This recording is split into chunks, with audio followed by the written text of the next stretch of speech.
Dito po sa UNTV Cup, of course, lahat po ng ating mga players naglalaro po dito sa ating liga sa UNTV kaya nagnanais pong makatulong sa kanilang mga beneficiaries. At isa po dyan na talaga namang naglalayong makatulong o talagang binibigay ang lahat para makatulong po sa kanilang beneficiary ay ang chairman ng Games and Amusement Board na isa sa mga role players ng Malacanang Patriots. Kaya let's get up close and personal with Chairman Abraham Khalil Mitra. Although siya po ngayon ay injured, panoorin po natin to.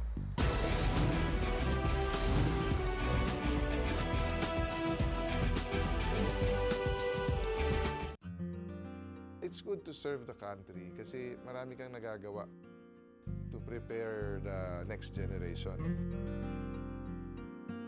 Nasa dugo na niya ang pagiging public servant, naging governor ng Palawan, dating congressman ng 2nd District of Palawan at ngayon, kasalukuyang naglilingkod sa Games and Amusement Board, Chairman Abraham Khalil Mitra. Main scope ng Games and Amusements Board, ang mandate namin is to make sure of the welfare of our professional athletes. So, regulatory, just to make sure na maayos yung pamamalakad din ng hindi lang yung welfare ng mga athletes, kundi yung tama at patas na pamamalakad ng mga laro. So far ngayon, we've tried to address the complaints, no? Ang unang ginawa namin, nag-dialogue kami sa kanila. Gusto namin malaman kung ano ba mga reklamo nyo, ano ba mga dapat namin ayusin, ano ba dapat namin aksyonan.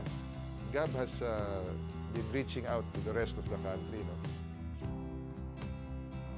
Gusto ko lang matandaan nila na itong term na nandito tayo, very responsive, very proactive ang Games and Amusements Board. We try to anticipate before things happen. Kahit abala si Chairman Mitra sa paglilingkod bayan, he always finds time to be fit upang makapaglingkod ng mas maayos sa bayan. Maganda yun, nagtatrabaho ka, healthy ka. Di ba? Hindi pwede yung puro ka na lang trabaho. For me, this is the best way of exercising basketball. When you go to the gym, you're alone. When you run and when you bike, you're alone. Di ba? Pwede meron, 2, 3. Pero still, iba yung basketball dahil team sport. Naglalaro ako sa San Beda dati. In high school, first year, second year high school, I used to play for the varsity of basketball and soccer at the same time. Kaso nga lang, pagdating ko ng college, syempre medyo iba na yung priorities, tutok na yung sa pag-aaral at saka may mga iba pang ginagawa. Hangarin ng ating public servant sa pagkaka-involve niya sa Public Service Basketball League, ang UNTV Cup. Alam niyo, this is very valuable. Minsan nagkikita na lang kayo pag may hearings, nagkikita na lang kayo pag may trabaho, diba? Pero ito, naka-short pants kayo, relax kayo, naglalaro kayo.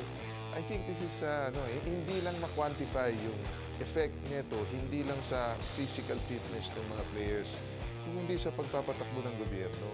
Kasi, for example, ako, punta ako sa Senate, yung mga nakalaro namin sa Senate, pag nandun na, ay, Gary, kamusta? Ay, parang familiar na kayo sa isa't isa, kaya mas mabilis yung takbo ng trabaho. Maraming salamat ka, Daniel, sa UNTV Basketball League. Napakagaling.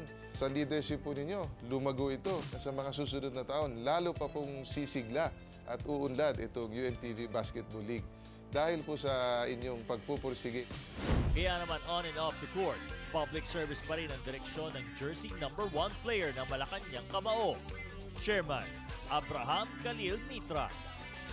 Ang public servant na may heart of a champion. Long three. Yes!